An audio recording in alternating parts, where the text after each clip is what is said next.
Aina, thank you for agreeing to talk to us at the Delhi Skill and Entrepreneurship University.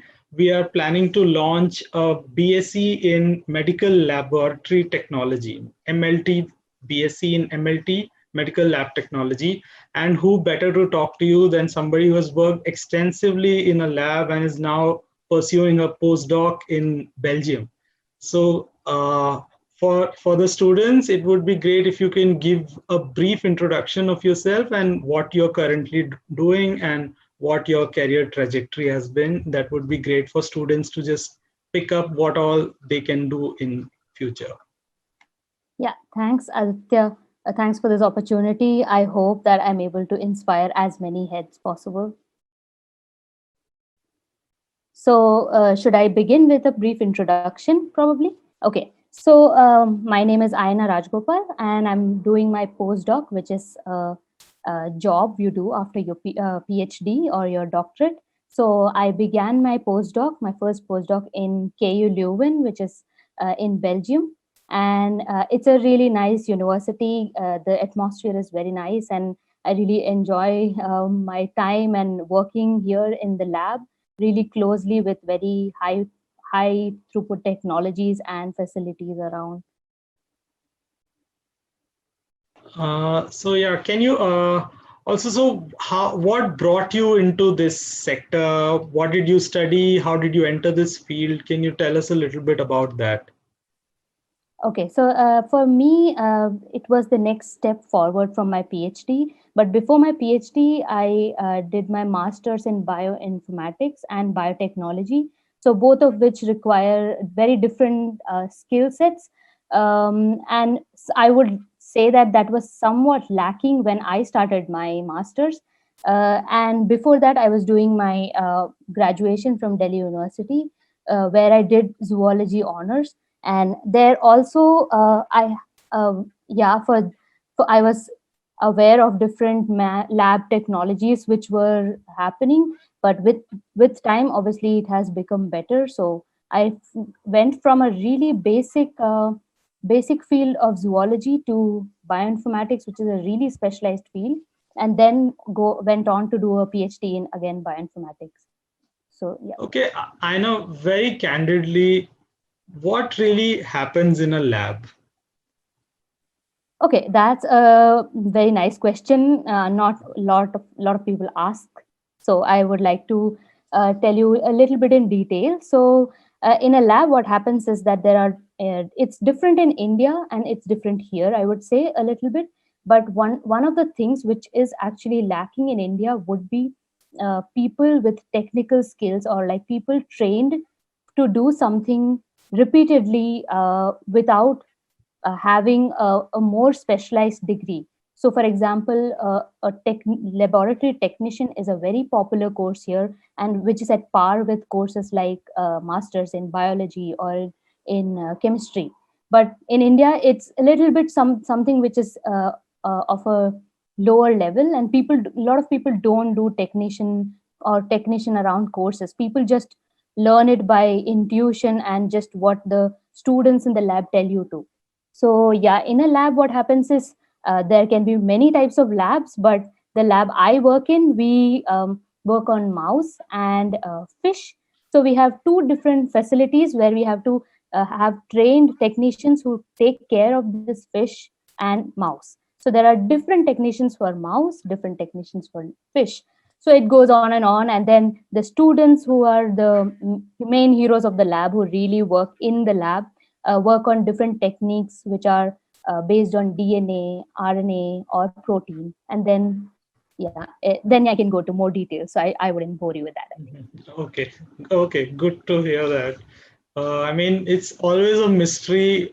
I mean, about what people actually do. They seem like some really super nerds who are just figuring out some things with the lab in the lab and inventing something new or coming out with some test results. So I'm always very curious to talk to people who have a lab background.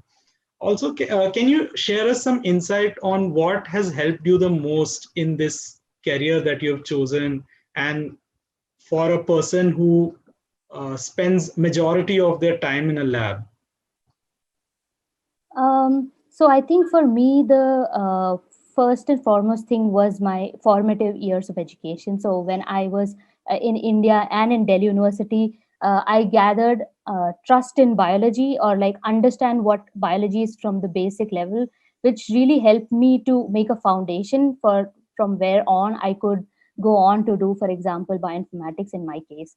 So in that way, I think it's one of the most important ways to advance in a career, is to have a base, which I sometimes also see is lacking in people when they switch fields, like from computer science to bio IT or chem IT. They tend to lack that basic knowledge about their own subjects, which has to be obviously developed over years, but as long as they do that.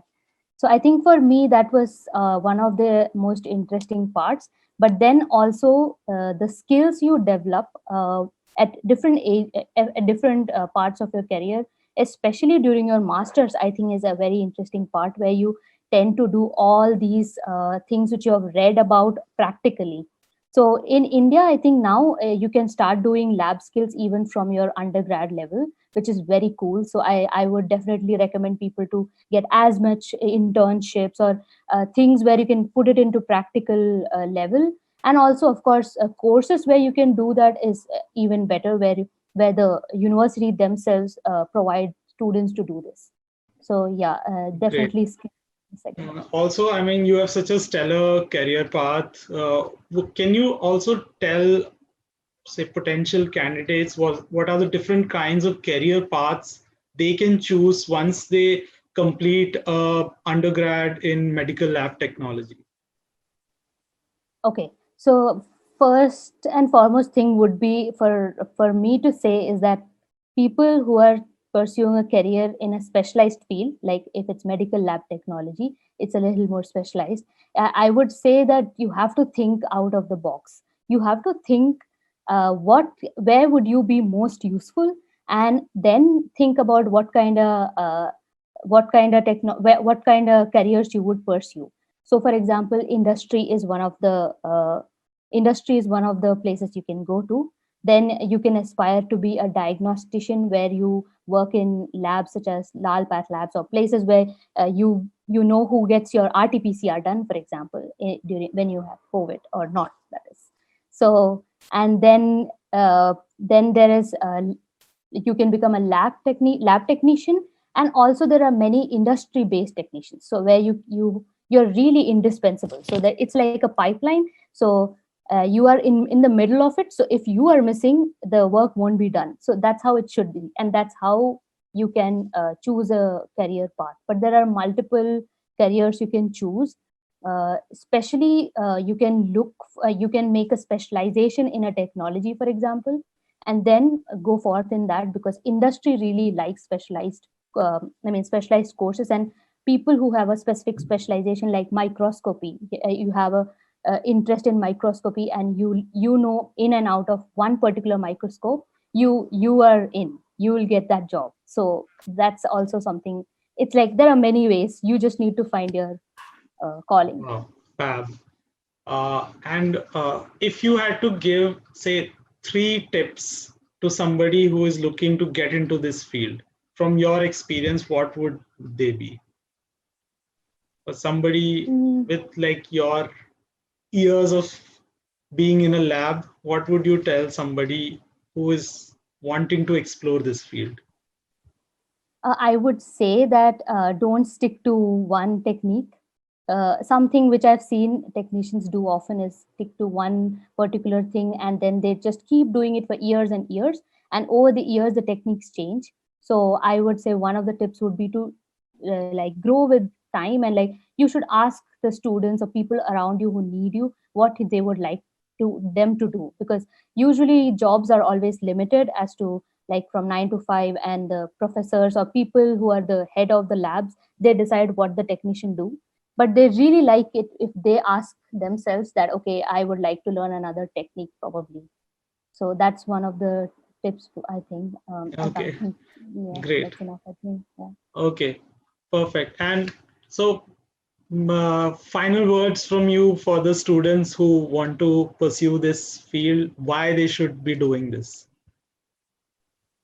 So I think this is a very interesting course. I have not heard of a lot of universities or institutes offering this course, and I have worked on many labs where this particular skill is lacking, and because of which a lot of PhDs get extended, or professors need to take students who are doing just basic biology without techniques and teach them. So I think this is a very interesting course, and probably the university should start a master's as soon as they're successful with it. So Wow, good that's luck a to great the answer. university.